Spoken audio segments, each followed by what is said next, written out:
And anybody who tells you that being your own boss is a dream, they are not telling you the truth. Right? It's isolating. You feel lonely. You feel like the people around you don't understand. And then you start to go, what's wrong with me?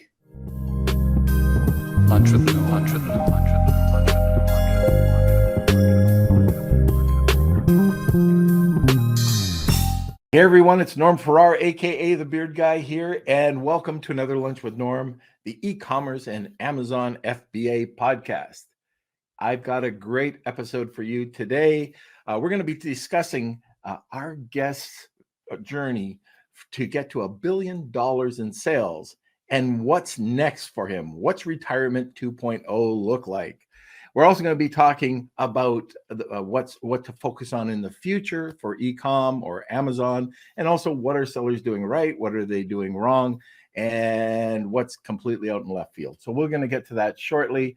But welcome to another Lunch with Norm, the e-commerce and Amazon FBA podcast. I'm telling you, if you want to hear something incredibly interesting, I don't usually say this, but go tag a few people, get them to listen to this because it's going to be a good one.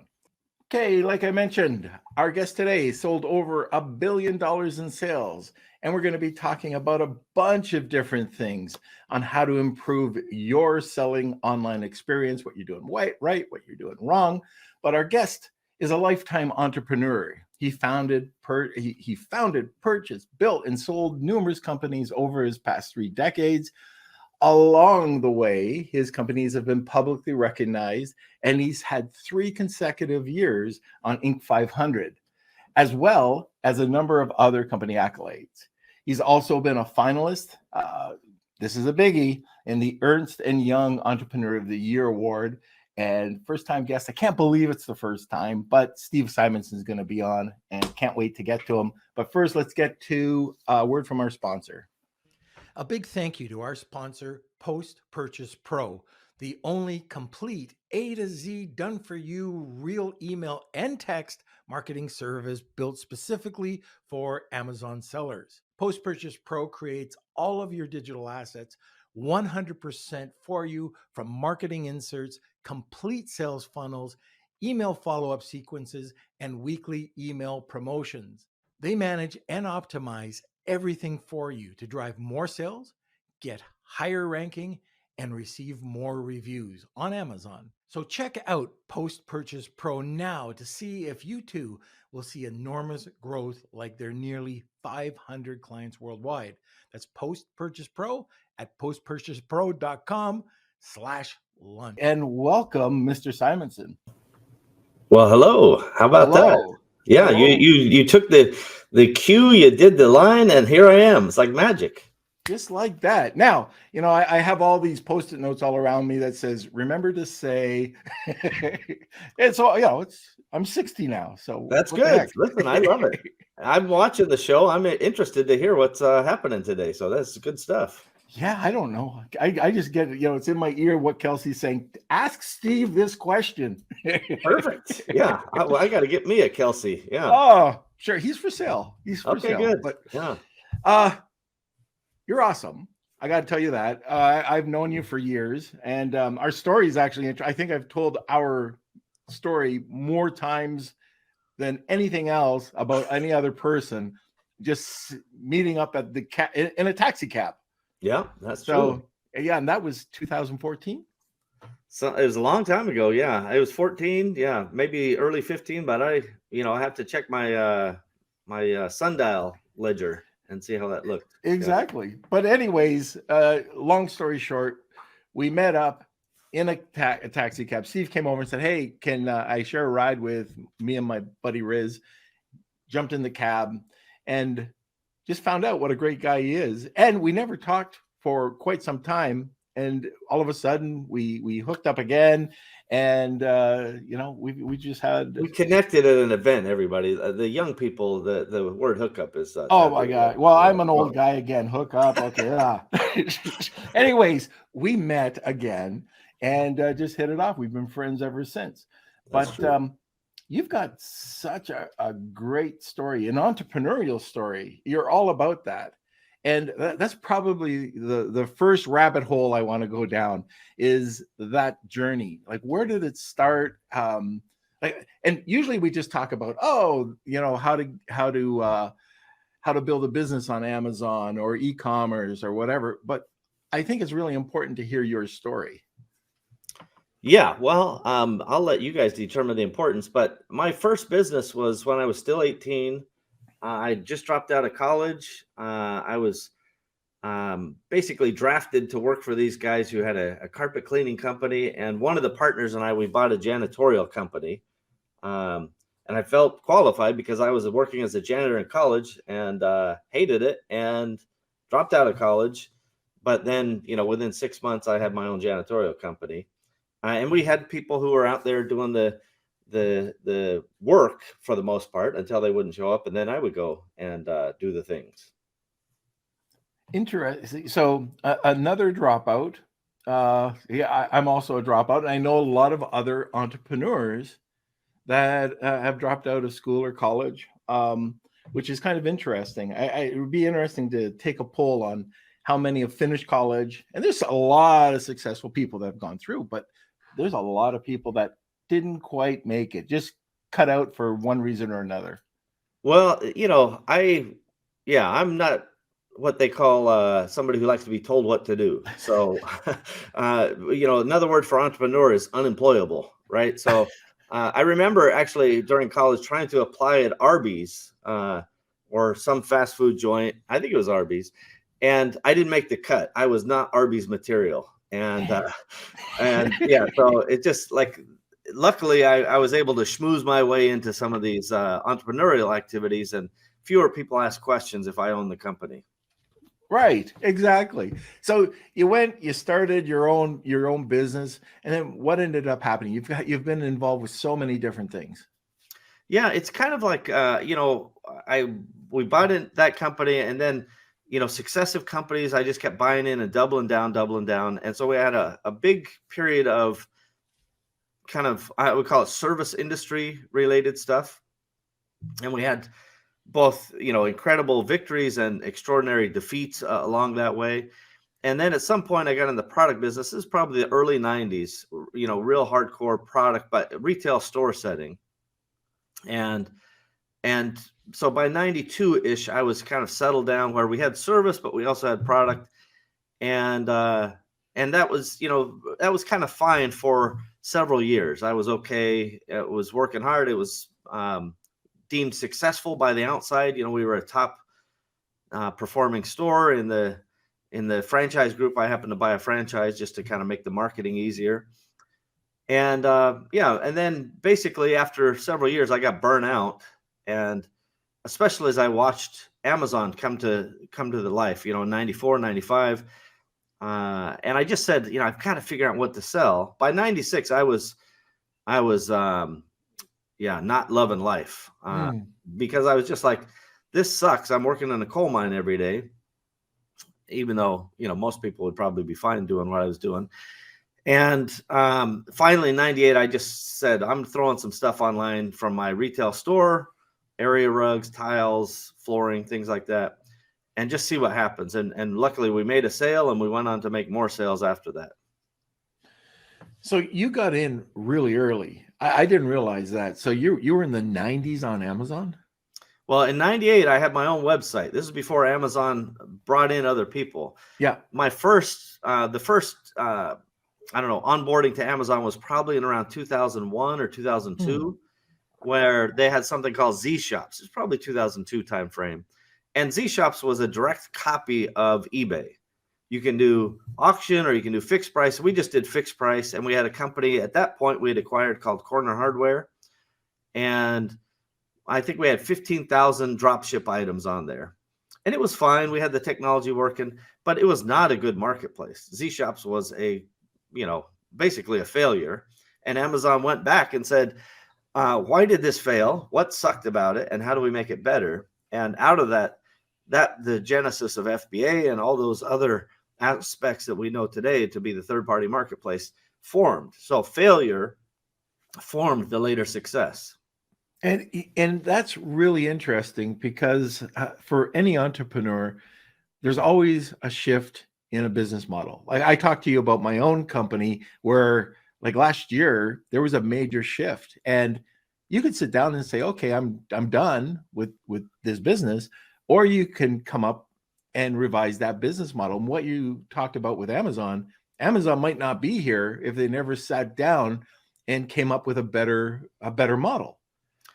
Yeah, it's hard to speculate as to their future if they didn't fix it. But the point is, like, the expectation you're going to get it right the first time out is naive at best and idiotic at norm, right? It's like this is something that we should all get on board with. Like, failure is just like another swing at the bat, and the best batters, if anybody watches baseball, you're world class, you're Hall of Fame if you hit 3 out of 10. And the expectation entrepreneurs have is, oh, we're somehow perfect, and we got some top seller, bestseller, we had some early success, and now we're somehow walking on water. That's nonsense. Right. And a little humility goes a long way. So I love when I hire people, if they ever get through to an interview to me, not everybody needs to talk to me, but if they do, I tell them right off the bat, please come and make mistakes for us. And they're surprised. They're like, is this some sort of trick? And I'm like, no, believe me, I want you to make mistakes, because that means you're making decisions and you're iterating and you're getting better. I don't want you to make the same mistake again and again. That's sloppiness. Yep. But I want you to work fast and go. And we're not upset about mistakes that are kind of first time learning. That's just, that's like paying tuition at Oxford or Harvard for a semester. We learned, we lost, now we're better, and we have, intellectual equity as a result. So with your lifetime of business experience, what are some of the worst hurdles that you've had to overcome? And how'd you do it? Well, listen, going back to the retail store, we would struggle to make payroll, right? Like I literally bounced checks for payroll at times back in the 90s, not on purpose. It's just like, I'm pretty sure this is going to come in and these people got to get paid. But one of the challenges we had is people weren't paying us on time, right? We would go do the work and they wouldn't give us the money. So at some point we switched, no, you pay all the money up front. And that was not only a cash flow help, but it took away the idea of people being on vacation with my money while I'm struggling to make payroll. So each problem that we faced or encountered, we just came up with what's the survival solution. And that goes for, e-commerce. We had our very first sale was a sale of a little area rug to Bulgaria. And I was over the moon. I'm like, woo, international guy, Steve, right? And as I told the story in the past, we were on Yahoo Store at that time. Amazon was not a thing for us. And they sent a little curly Q fax to me. That's my order confirmation. And so we logged in and we saw, oh no, the rug's out of stock. And, long story short, we finally sent them the rug after a few weeks. The next day we get a credit card notification. This is fraud. You're an idiot. Why'd you send that? And so we cut off, basically all of anything outside the US at that time was too risky for us. And we kind of got more and more focused. And those are distant, long back memories. But like, there are countless times where we have been, we've had people steal from us, or we've had, just really catastrophic situations, people who we care about and work with that are caught up in, some personal issue that we needed to give them time for, right? Maybe they're struggling with a medical issue, or maybe they're hooked on drugs. We need to get them clean, otherwise they're not going to work here anymore. Like there's unlimited amounts of human toil and suffering that you encounter over 30 years in business, but it's just life, right? We can make a big movie about it, but it's like, this is just living, and we just do our best, and we try to, incrementally get better as we go in the future. So resilience is a big factor. Or either being resilient, which is the positive branding, or be dumb enough to just keep on going. And that's me. So we have a lot of people listening, and this is kind of an open-ended. We're going to get into some other topics in a second, but if you have some questions about becoming an entrepreneur or hurdles that you've had to overcome, please post them. We will get to them. Usually we take all of our questions at the end, but if you do have any questions about entrepreneurship, the lifestyle, anything about it, please post it in the comment section, and we'll get it. It doesn't have to be a question, by the way. It could be a comment as well. How you're doing, how you're finding Amazon. Maybe you're interesting enough. A lot of entrepreneur sellers don't consider them entrepreneurs. So a lot of Amazon sellers are selling. They might do it as a side hustle, but I've talked to a lot of people. In fact, when Melissa Simonson was having the women's conference just before COVID, one of the things that she was talking about on stage, it might have been Stormy that was talking about it, but about women in Amazon not thinking that they're an entrepreneur. And it was a very interesting a topic that I heard. But also, this, you might be in real estate, you might be insurance, into insurance, but all of a sudden you're into Amazon or you're into a Shopify store, direct to consumer. A lot of people don't consider that entrepreneurship. I'd really love to hear about that. Well, golly, for me, it's really simple. If you are doing something that other people consider nutty, and that you're risking money, and you're doing it to kind of carve out your own little kingdom, whether it is a financial win that you need, or just a little breathing room for sending the kids to school, or whatever it is, like, you're an entrepreneur. Like, if you're taking risks, you're an entrepreneur. As far as I'm concerned, the Uber guys are entrepreneurs, right? Because they pick their own time and they drive when they want to drive, and nobody tells them when, what they have to do. I think that, the guy on the street selling oranges, he's an entrepreneur. He's taking a risk. He's trying to get things done. And the more somebody says, I'm going to be responsible for, my own success, and ultimately that starts to build a little network of, now you got somebody, on the team and somebody else on the team. And I call this my little economy. Like, all of those people, not just the direct team members, but all of their families, they rely on us to make good decisions. And there's nothing more entrepreneurial than being responsible for, hundreds or thousands of people, depending on the size of, your enterprise. So to me, it doesn't matter if you're a one person operation. If you're taking risks and you're trying to change your world, then that's very entrepreneurial. And I say, I hope you win. Right. Yeah. You're known as the ultimate delegator. You've got, I know a lot of people lazy in the business, everybody. Yes, I am quite lazy. Keep going, Norm. I'm with you so far. No, but I know a lot of people in the industry that work with you or have, some sort of business with you. And even talking to you directly, just about something I'm doing, and well, I would never do that. Like, I would have a person do that. And I've taken some of these conversations that we've had even way back and applied it, because I tell people, why are you doing this? Here's the task board: $10, $100, $1,000, $10,000. These are just made up numbers. But if you're doing the $10 an hour job, or 100 or 1,000, why are you not letting somebody else do that? You should be concentrating on growing the business. And I don't know, like, we've had lots of conversations, and you've also presented this quite a bit, but how do you even move forward with something like this? How does somebody get started doing what you're doing? And that's delegating. You get on, you really talk, right? Everybody else does the work. Yeah, that's right. I do nothing. In fact, if I walk out of a meeting and something is on my plate to do, I have failed. Like, it doesn't matter if it's a Zoom meeting or physical meeting. Like, I am a decision-making machine. I am the tiebreaker for, if there are team members that can't quite get along. There are, there's any number of scenarios where I have some value to add, although I would argue limited scenarios, but that's by design. And the first thing I would tell you is, in the 90s, when I was in the coal mine and hating life, I read the E-Myth, and now E-Myth Revisited, right? Yeah.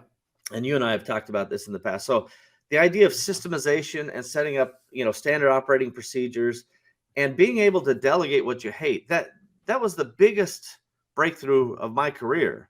I thought as an entrepreneur, I have to do everything, or I have to be prepared to do the stuff I hated, because that's what gutting it out is. That's what discipline is, right? And instead of me trying to seek easier life or better experience, I should just suck it up and deal with it. And I don't know if anybody's familiar with the old Greek mythology, like Sisyphus carried the rock up the hill.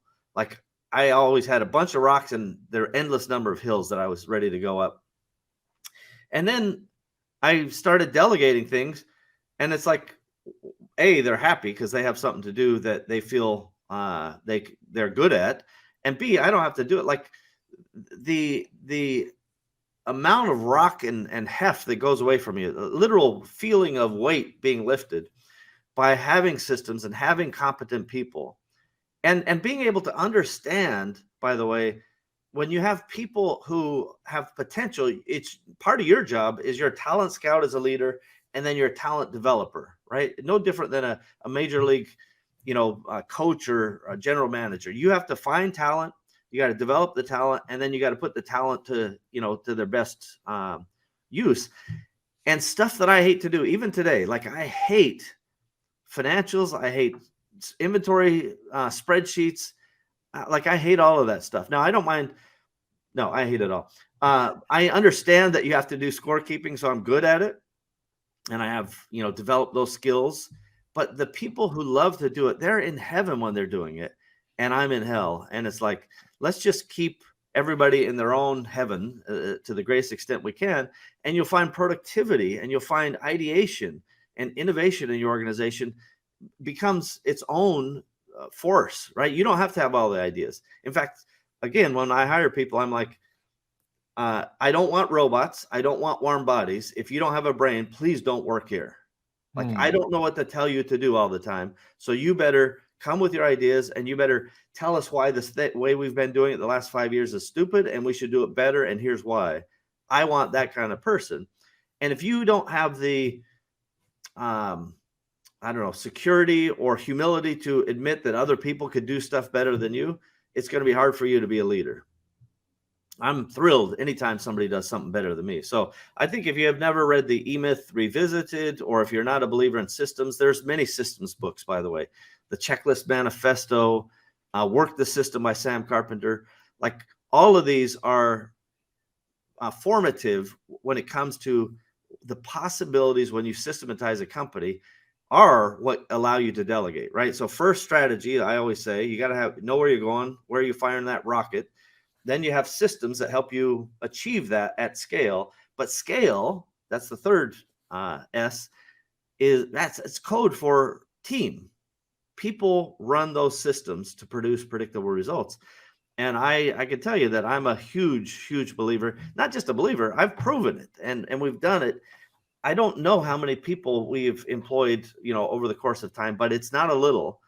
And most of the time I have no idea what they do or even who they are, not because I'm aloof or somehow out of the loop. I'm just like, I'm busy. I can't know 500 plus people around the world. Is there a time when you're going to ever be able to retire? Like you're in business 2 feet. Listen, for the last number of years, especially during the pandemic, 70 plus hour work weeks are the norm. Woohoo. See, I'm using norm as many times as I can. That is difficult to sustain. And it's also, something that it's really not what I want to do. I actually tried to retire in 2012 and it sucked. I did a full disengagement and I hated it. What I realize now is I can do it better. And so recently, I've launched Retirement 2.0. That's right. We're working the bugs out of the system, everybody. I'm cutting my hours from 70 to 35. I'm exiting all of my product-driven businesses, and I'm just moving into what I call network effect businesses. Basically, if one of my companies or enterprises can help somebody else grow, get better, whatever it is that improves their business or their potential, that's a network effect potential, and I'm down. And so that's more fulfilling, and that's more what I like. And I've sold, I don't even know. We have never done the total precisely, but it's well over $1 billion. It could be approaching two in total turnover. But that doesn't mean Steve's got $2 billion in the basement, right? That has nothing to do with anything. Turnover is turnover, right? And we have partners, and we have shareholders, we have all these things. But people ask me, well, then you must be really rich. And I'm like, well, I'm not rich, but I'm also not poor. So I'll be all right. And Retirement 2.0 is, a new thing that will kick off here in 2023. And I'm happy about it because it gives me the ability to focus on the stuff I do like. And hopefully over time, it'll take a little longer because some of these things are big and complex. But over time, I will disconnect from the day in, day out grind of moving hundreds of containers around. Right. Well, keep us posted on that. Very interesting to hear about Steve Retirement 2.0. Yeah, it's a thing. All right. So just to let everybody know, we're at the bottom of the hour. We do have a great giveaway today. But to get the giveaway, you have to enter hashtag Wheel of Kelsey to get a second entry. Tag 2 people, and you'll get entered twice. Steve, what is the giveaway today? Well, the giveaway is really in the spirit of what we just discussed. So I have a company called Parsimony, and we have a product called SOP Box. And for those who want to take a look, sopbox.co. And basically, this is the simplest version of making SOPs and having them persistently available. So there's a few things. If you read the Checklist Manifesto, by the way, it's a great book that explains in a medical situation or an aviation situation that like checklists can save lives. Now, I'm not in the life-saving business. Nobody calls an ambulance when I don't ship stock to Amazon, right? I don't know about you. You guys, any medical alerts up there? I know Canada has different rules. No, okay. So, but the fact that we're not dealing in life and death doesn't diminish the value of execution with excellence. And so SOP Box is really simple. It gives you an easy way to make SOPs, an easy way to deploy those SOPs across an organization. And then finally, it gives you a way to maintain those SOPs. And those are the 3 cardinal sins. Nobody writes them down. And when you do, you forget about them. They're on some Google Drive or some document, or they're disappeared. The second is when somebody actually wants to know how to do it, they can't get it done. And then the third is when it needs adjusted, they don't do that. And so we think we've solved, and by the way, we've made this product available to the outside, but this is the same type of thing that we use inside. And we've gone a step further to make SOPs into checklists, and you can make those checklists recurring so that you can go execute, daily tasks, weekly tasks, monthly tasks, quarterly, whatever it is. And it just prompts you and it says, here's what you need to do. And it's really, really neat. So I'm a huge fan of systems. We've discussed that. This is a practical way of letting somebody get a run at it. And I think for a normal enterprise, $99 a month, and we're giving a year away free here on Lunch with Norm, the Beard Nation. Perfect. So I've had a chance to take a look at this as well just a couple of weeks ago, and you described it perfectly. Like it's there when you need it. It's just getting everything organized. And one of the things that you said, because we have fallen into this, the updates. If you're not on it, all of a sudden you've got the old interface that nobody is going to understand because it doesn't exist anymore. So I can tell you that it's a great system. So it's basically $1,000 giveaway today. It's an awesome product. Can't wait. I'm going to enter that myself. Kelsey, make sure we do it. Hashtag Wheel of Kelsey and tag 2 people. Okay, so let's go to a break and we'll come right back. I want to thank Jeff Schick Legal for sponsoring this episode of Lunch with Norm. You've probably heard on the podcast about Amazon suspensions. They're very real. It can happen at any time. And when it does happen, how do you get out of it? How does the little guy like you and me get out of these suspensions without paying an arm and a leg in legal fees? This is where Jeff Schick Legal is here to help. For a very low monthly retainer, for only $89, get access to Amazon attorney Jeff Schick. That's right. You can sit back, relax, enjoy that cup of coffee while listening to the Lunch with Norm podcast, knowing that you have an advocate and a partner in your business success. But wait, just mention Lunch with Norm and receive 50% off the first 2 months. Get the protection you need and visit jeffschick.com today. That's JEFFSCHICK.com. Now let's get back to the show. And we're back to the show. All right, let's switch gears a little bit. Let's talk about 2023 going forward. Lots of things going on. You talk a lot about China and sourcing out of China. Can you tell us a little bit about what you think, good, bad, ugly, what's happening right now? Well, pardon me. The first point is I've started going to China over 20 years ago. And when I started buying and going to China, people thought I was an idiot. They're like, there's no way you can do that. And there's no way, like all the impossible problems. It's like a, some sort of machine that just keeps firing reasons why this is not going to work. By the way, that's what a lot of the people around entrepreneurs are. They're just excuse making machines or problem making machines, right? And they just tell you why this isn't going to work and why you're dumb to try it. And even if they don't use that explicit language, they're implying it when they go, well, that sounds a little weird. And they talk out of the side of their mouth. This is a normal thing. So now when I talk about, by the way, that I think China in 5 years is going to be a real problem, and it's increasingly a problem day by day, people are like, what do you mean? I don't know what you mean. That seems dumb. And you're probably, you finally jumped the shark hole, Steve. And I say, fine. But what I see and what we've tried to do is we've tried to mitigate our risk with China. And last year I said around September, October, I'm like, if you didn't like, COVID, the first pandemic version, you're going to hate the sequel. And we're living the sequel right now. China is in a state of chaos. They have 3 to 6 months of absolute nightmares ahead, right? On every possible basis, for better or worse. And I don't want to get into the particulars because everybody's got opinions, but it's chaos and nobody can deny that.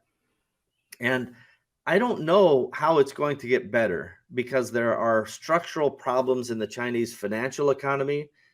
And when you have so much of your economy tied up in exports and tied up in real estate, and both of those are underwater or increasingly under pressure, you've got a core financial problem. And so I highly urge people to figure out what alternatives exist, if any, wherever those may be. Closest to your sales market is ideal, but if the economics are double or triple, that's not going to work. So you have to keep thinking. And this is, we started sourcing years ago, 5-6 years ago in Vietnam. And if we hadn't, it would have been a real problem during this pandemic. That was a real big coup for us to be able to have Vietnam keep us moving when China was in its worst cases. By the way, another brilliant move. We moved like 20 containers a month to Germany. We thought we were geniuses. Price was right. Execution was perfect. And now Germany is going to have problems with its industrial base and power and all of those other things. So now the price advantage is disappearing. There's lots of problems there. So this is an unpredictable global market. Starting after World War II, the world globalized and now it's deglobalizing.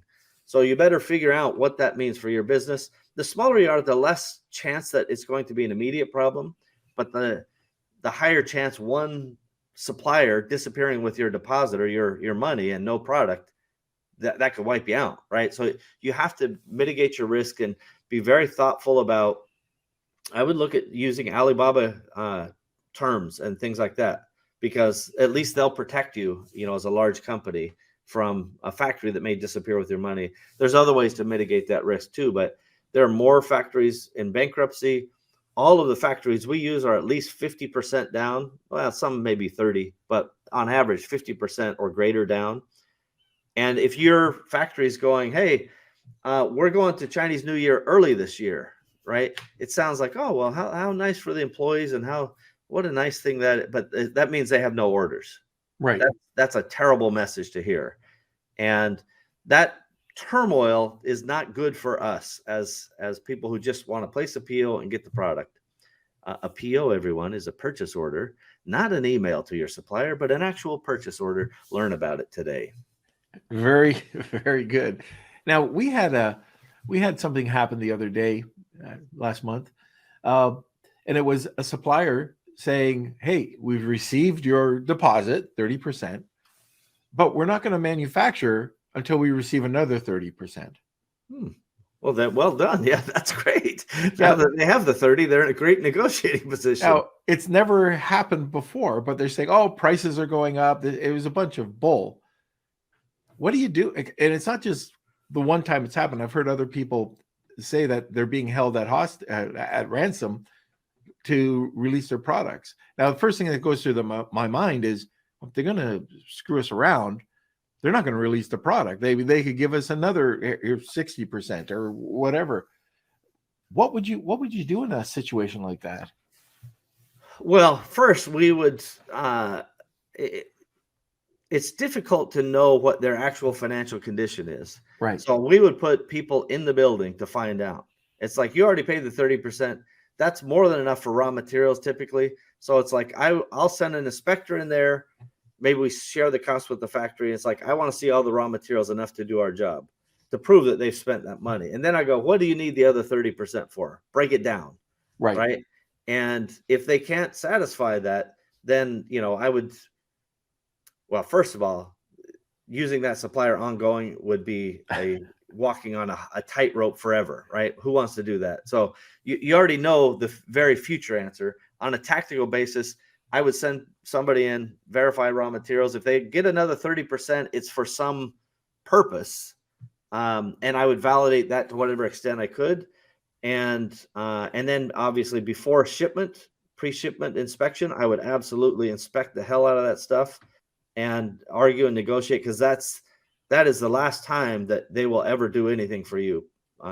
If you have a problem, they're not going to do anything for you. So this is increasingly happening. And by the way, the Chinese currency has deflated against the US dollar in a very large way. And so you should be able to go to your supplier and go, hey, I need a 10% reduction in costs. And they have like the little handbook of the 1,000 reasons why that's impossible. But believe me, if the currency went the other way, it's a 0%, you're absolutely going to pay the difference. So It's time to, for me, I think Amazon sellers who I love entrepreneurs, right? And I'm so excited about the Amazon opportunity because it's really easy to get into business. But sellers have had too easy of a time dealing with international trade. It's the Alibaba easy button is breaking apart. And I don't think it's going to be as easy as it has been. Like, I wish 2019 would come back. It's not going to be that easy ever again. So get good at your product, get good at understanding raw materials, get good at understanding the manufacturing processes. It's time for you as the seller of the product to dive not just into marketing of that product, but dive into how that's constructed and what are some alternatives. And the raw materials really dictate a lot of that alternative, concept. Well, what about the sellers? What mistakes are they making right now? Well, I think in general, I would say that sellers they're not treating this like a real business. You alluded earlier to people, saying, well, maybe I'm not an entrepreneur because this is a side hustle, or that's how it started. But the truth is, many sellers have had high success, and that's relative to everyone, but they've had success selling stuff. And they're like, well, this is pretty easy. And then they sell more stuff. And they're like, this is really easy. I'm just sell more stuff. But they've never actually structured a business in a professional way. And they don't understand it takes resilience and it takes some structurization to make sure that you can carry the proverbial wand, whatever, like you're on a relay race, to the next level, right? You need to have some better structure. So, in fact, this December, by the way, I just said, I'm going to record one podcast episode a day of all the basics that we teach our executives. And you guys can check that out at the awesomers.com podcast. But like all those fundamentals, people are missing them. And it's because they're like, well, what's more important? Today, it's more important that I make a sale. And there's some point where you build this house of cards and then you go, oh, that's why I should have put in the foundation, right? Old Steve said I should put in a foundation, and I didn't need one until I needed one.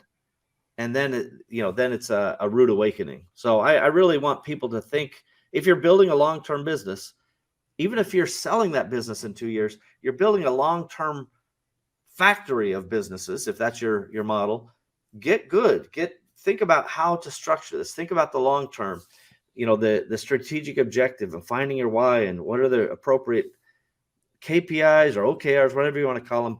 You need metrics, you need numbers, and you need systems. I've heard you talk about finding your why. So for people who don't know what that is, can you get into that a little bit?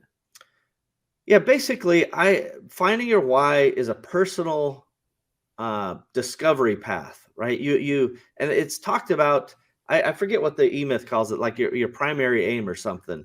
But it's like, what do you want chiseled on your gravestone, right? You're not doing whatever you're doing for money, even though we all need money to get around. You're not doing it for accolades, even though we all have a little ego here and there.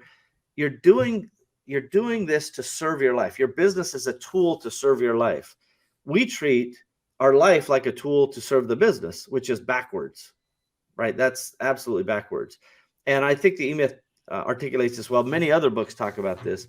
But finding your why is a process that it took me over a year to do it. And I had a coach mentor type of fella to help me. And I fought him every step of the way. I'm like, this is dumb. I don't agree with this. This sounds stupid. It's a waste of my time. I got to sell stuff. I got to work harder. And that will solve all the problems. And only when I finally got through it and had like a physiological reaction to reading my why, it's like, holy crap. This is transformative. Now, every decision that comes in becomes a barrier, right? If it doesn't serve my why, it's out. There is no shiny object syndrome for somebody who knows their why. And then that goes further once you apply it to your business, a strategic objective and so on. But getting that right is so, so important. I cannot stress it enough.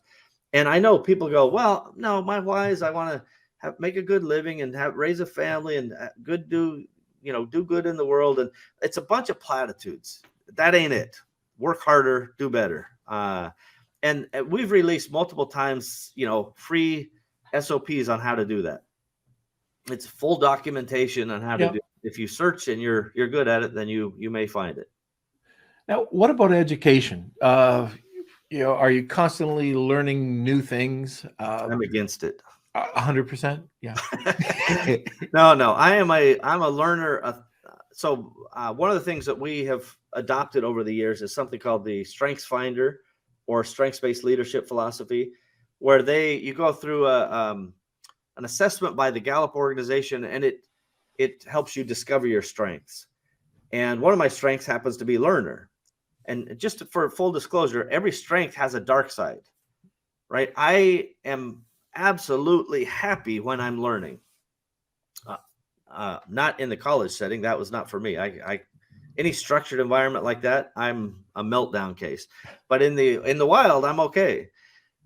But the downside of a learner is I could just be happy learning all the time and not actually execute anything. This is why I need a team.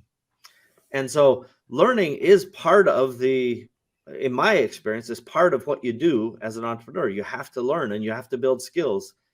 Even in my case, and I suspect most people's cases, even if that skill is not something that you're going to execute forever, you better have the skill in your bag of tricks. Like, I understand how to read financials. I understand how to do inventory and forecasting. All of the stuff that I hate, I understand it. But I don't pretend or need to be an expert on it day to day. I find the people who are better than me.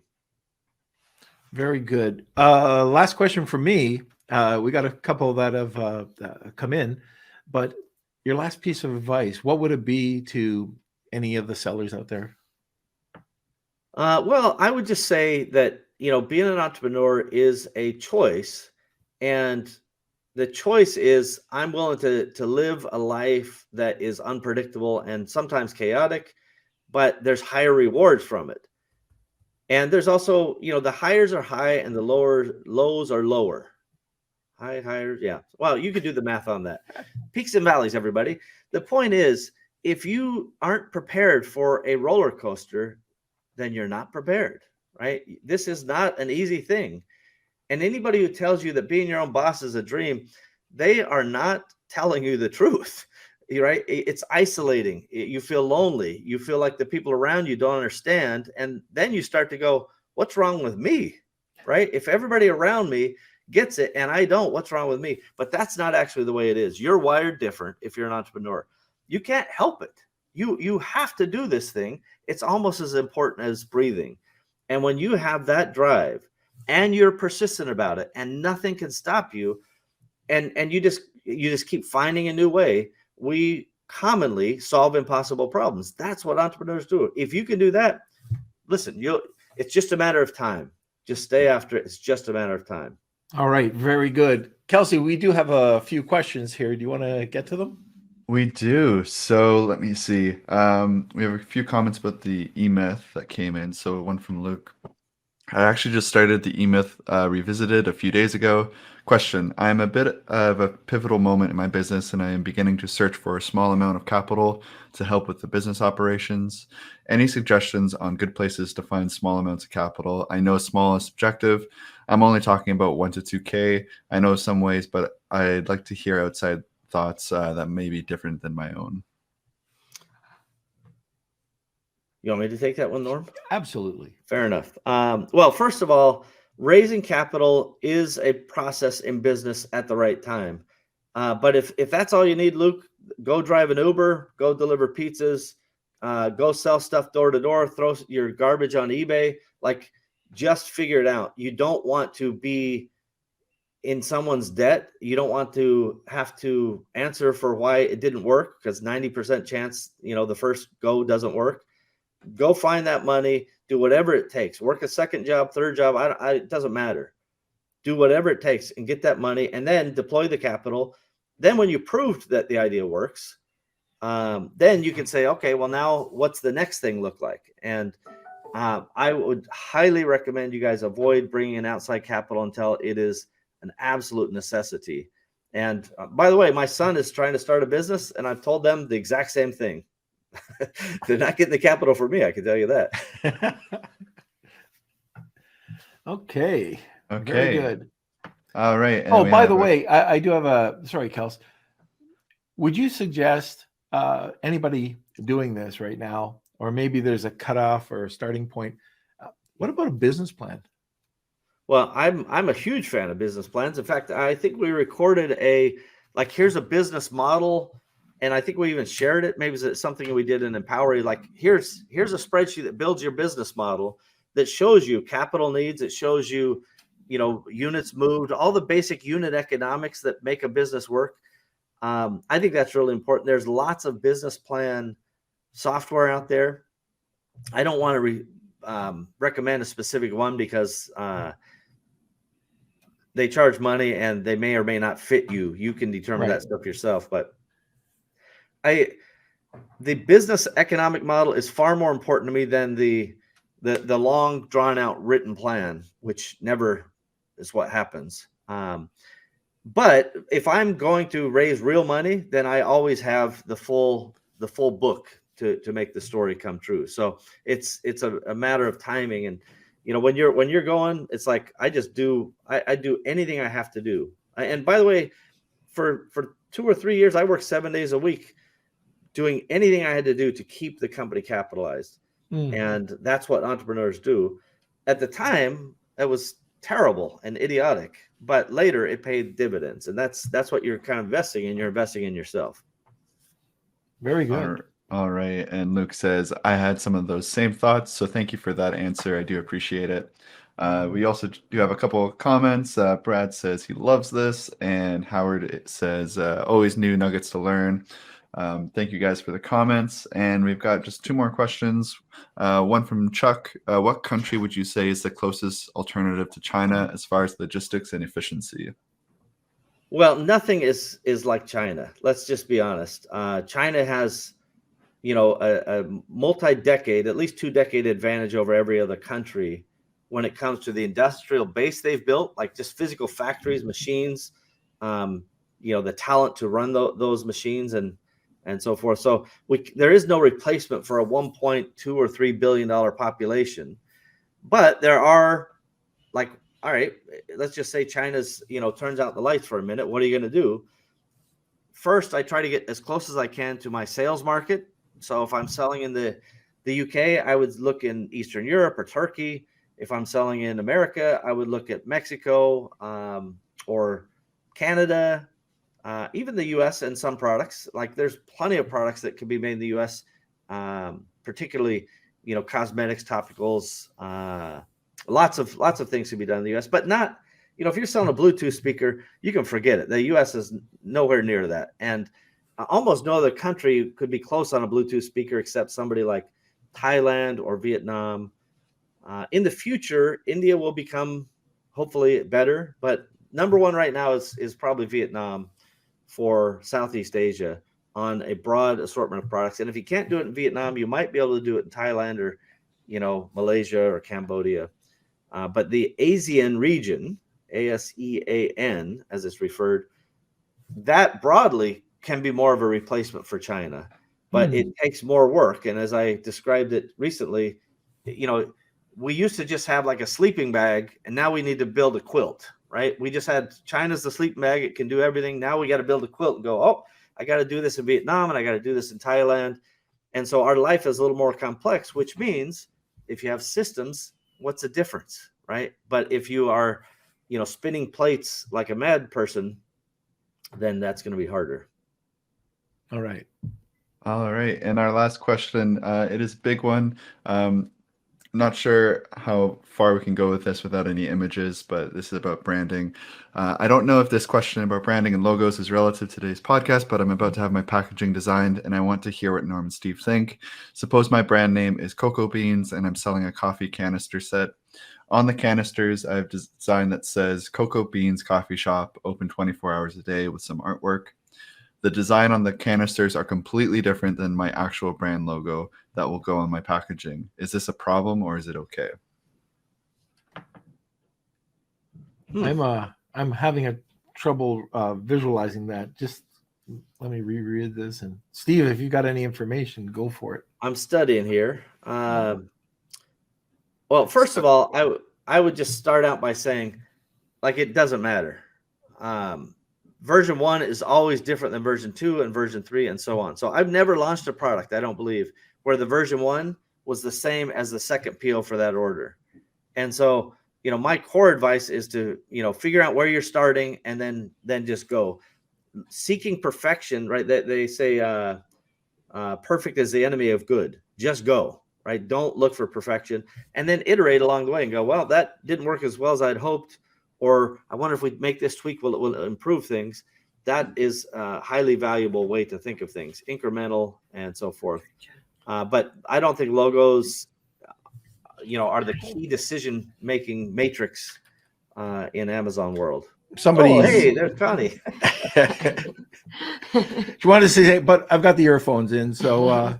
So Merry Christmas. Yes, very Merry Christmas to you as well.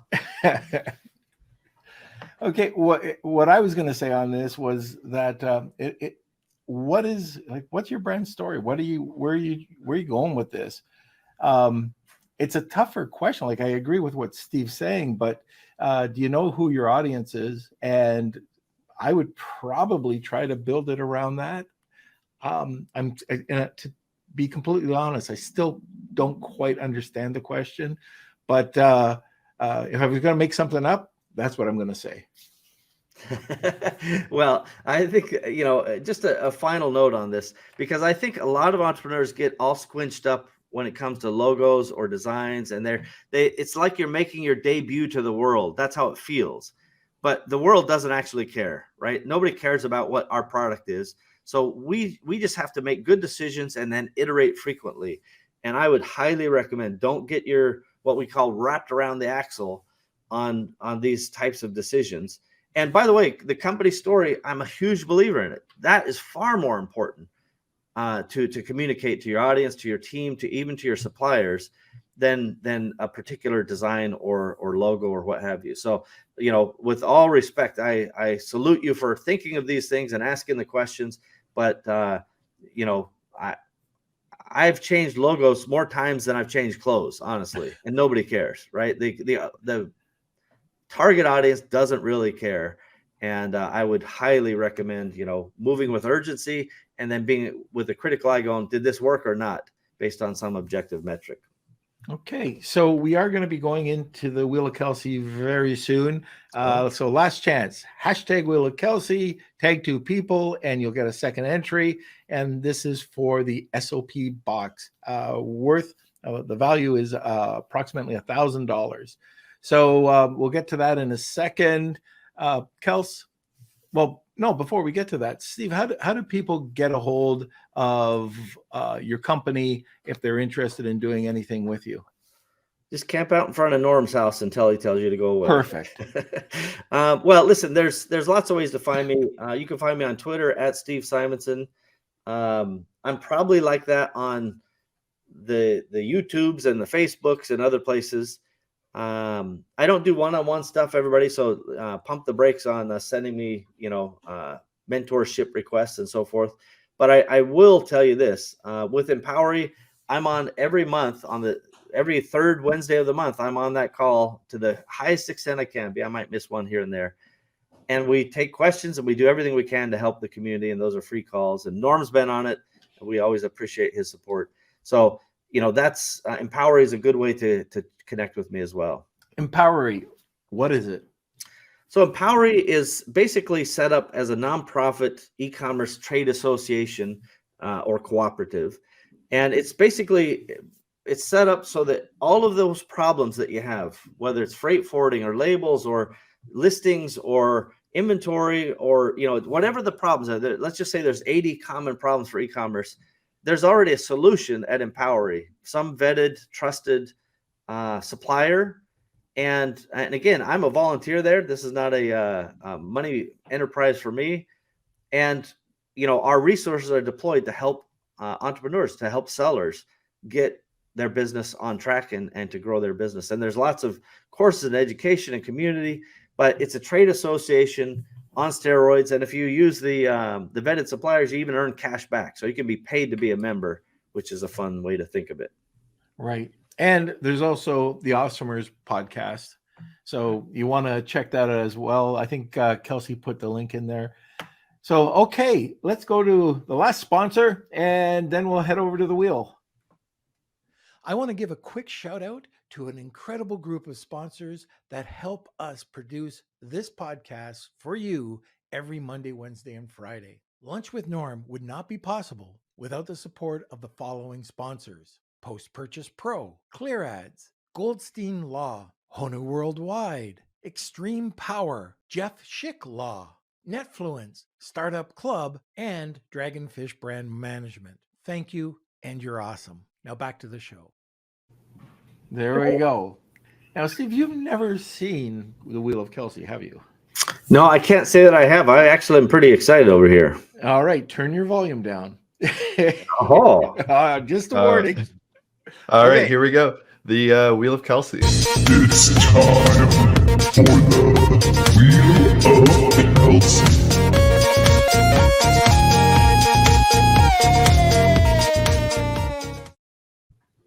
All right. Thank you, everyone, for entering today's Wheel of Kelsey. We do this every single podcast, so if you miss out today, make sure you come back for the next time, and we'll enter you again. So I'm going to shuffle these up, give us a spin, and if you are the winner, please email me, kate@lunchwithnorm.com, and we'll get you your answer. And it looks like it's Chuck. Oh, Just very wow. good. It was tight. It was tight. that was really razor's edge.